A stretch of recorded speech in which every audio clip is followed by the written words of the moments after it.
Hi, I'm Ryan Szymanski, curator for Battleship New Jersey Museum and Memorial. Today, we've got a fun video for you where we're going to talk about why the U.S. Navy authorized, but eventually decided against building the Montana Class battleships. It breaks down to a remarkably simple reason. It has to do with resource management. The long story short is, even though the United States probably had the most resources and the most industrial capabilities of any nation during World War II, the US also built more battleships than any other country in World War II. And they didn't have all of the resources needed to build the other authorized battleships. We'll talk more about that in a minute, but if you want to play some of these unauthorized battleships, and even ones that were completed like the Iowa class, World of Warships is the premier naval combat game out there. World of Warships is free to play and available on your PC. New content for the game is released every single month, whether it's new ships, new in-game nations, cosmetics, or even ship classes. You can always count on enjoying fresh gameplay experiences in World of Warships' stunning 12v12 arena.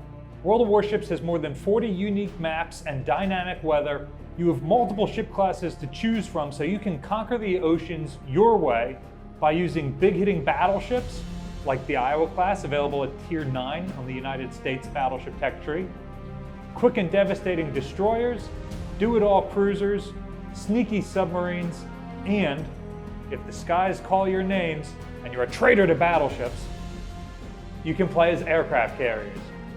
Oh, and I forgot to mention, the game is also available on consoles. So remember, if you would like to play as either the Iowa class or the Montana class battleships, both are available on World of Warships, the Iowa class at Tier 9 in the US battleship line, and the Montana class at Tier 10. You can also play as other ships that were part of these design studies and also not built at similar levels. So be sure to download the link in the description below to start playing today. During registration, use the code WARSHIPS to get exclusive rewards, including a bunch of doubloons, credits, premium account time, and a free ship. In terms of treaty battleships, Great Britain managed to build 6, one of them not until post-war. Italy built 3, France completed 2, Germany completed 4, and Japan completed just 2 massive ships. The United States was able to complete 10 battleships before or during World War II. The United States was able to complete 10 battleships in the years just before or during World War II, meaning that the United States just had more resources to throw into these ships. But those resources were not unlimited. 7 battleships, which had been authorized, ended up being incomplete at the end of World War II and were scrapped. These were the last 2 Iowa-class battleships, Illinois and Kentucky. While Kentucky was relatively complete, finished up to the second deck where we're sitting right now, Illinois had hardly been started. Likewise, the 5 Montana class battleships were not only not complete, construction never even began on those ships. There were 2 resources that primarily limited their construction. The first was building slipways to construct those ships. In the years leading up to World War II, the United States tended to authorize 2 battleships per year. If you're interested in hearing why that is, we plan on going into that in more depth in a future video. If you're interested in that, let us know in the comments section down below. However, the United States was not only authorizing essentially 6 Iowa and 5 Montana class battleships in roughly the same 2 or 3 year window, but also 6 Alaska class large cruisers and dozens of aircraft carriers, heavy cruisers, and other relatively large ships that needed large slipways. Remember, battleships Iowa and Missouri were also being built there. There was room for a Montana, but instead the Navy chose to build the aircraft carrier Franklin D. Roosevelt. a Midway-class carrier more powerful than any we actually operated during World War II. As it turned out, even with that one slipway, she was not complete until after the war. And had one of the Montanas been built there, she also would have missed World War II, because the Montanas were even heavier than the Midway-class carriers. At the Philadelphia Navy Yard, where the battleships Washington, New Jersey, and Wisconsin were built, there were 2 slots that could fit Montana Class battleships. I'm using the word slots here because I'm not sure if they were going to be built in dry docks or in slipways. The Iowas were built on slipways, but the Montanas were significantly heavier and may have been too heavy to launch via slipway, so it might have been a dry dock. I'm not entirely sure.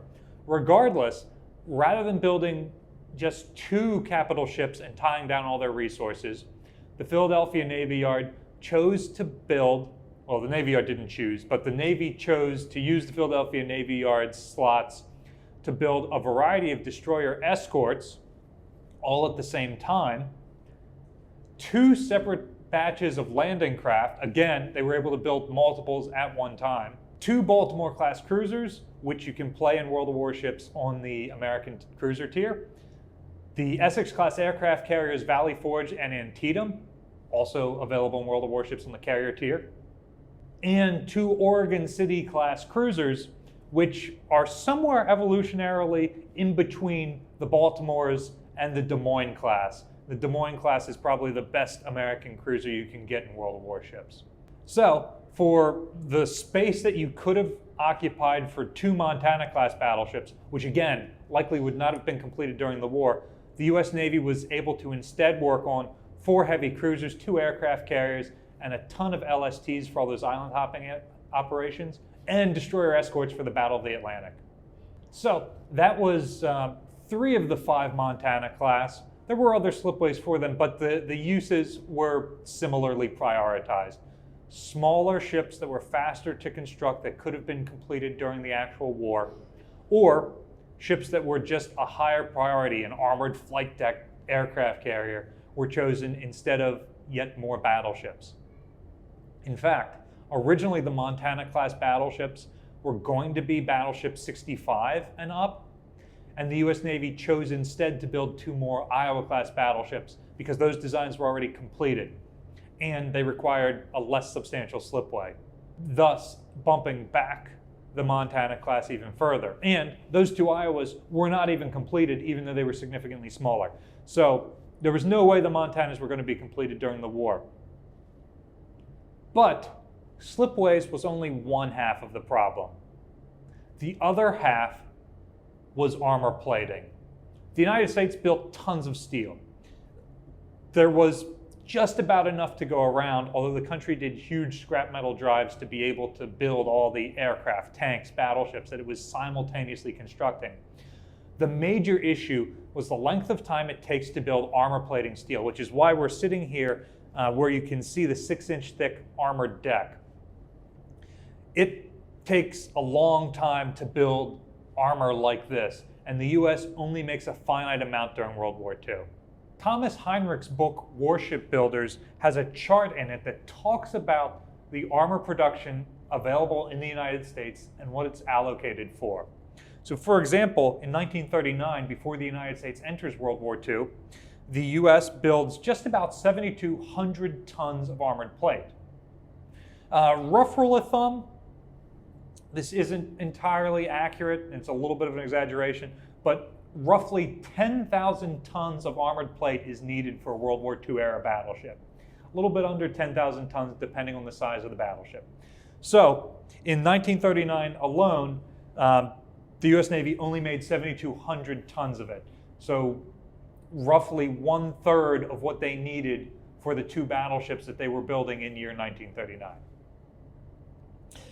And so they allocated just over 7,000 tons to battleship construction and only 165 tons to all other types, which essentially is aircraft carriers and cruisers. Smaller types of ships use STS or other types of steel, not necessarily armor steel. So, and there's also miscellaneous uses such as plates being made for testing or experimental purposes or to repair battle damage. So For new warship construction, just about 7,000 out of 7,200 tons is being used for battleships in 1939. The U.S. knows that this is a pipeline bottleneck, and we know that since war has started in Europe that we need to be building up. In 1940, the Two-Ocean Navy Act is passed that not only authorizes the last 2 Iowa-class battleships and the 5 Montanas and the 6 Alaskas and a bunch of Essex-class carriers. We've got a video on that linked in the description below. But also, the Navy spends hundreds of millions of dollars on shipyard upgrades to be able to build these ships. So in 1940, about 24,000 tons of steel is made. And 23,500 goes towards battleship construction.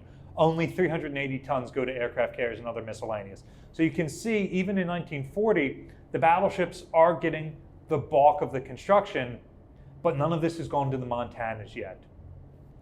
In 1941, the United States is able to up its armor production to 35,500 tons. So again, that's enough for about 3.5 battleships.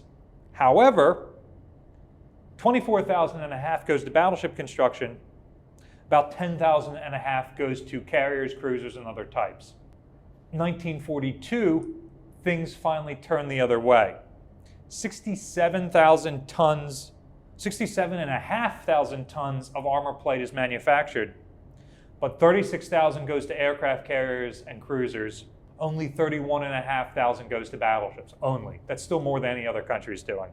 1943, the disparity gets even worse. 77,000 tons are manufactured. So again, that's probably enough for 8 full battleships.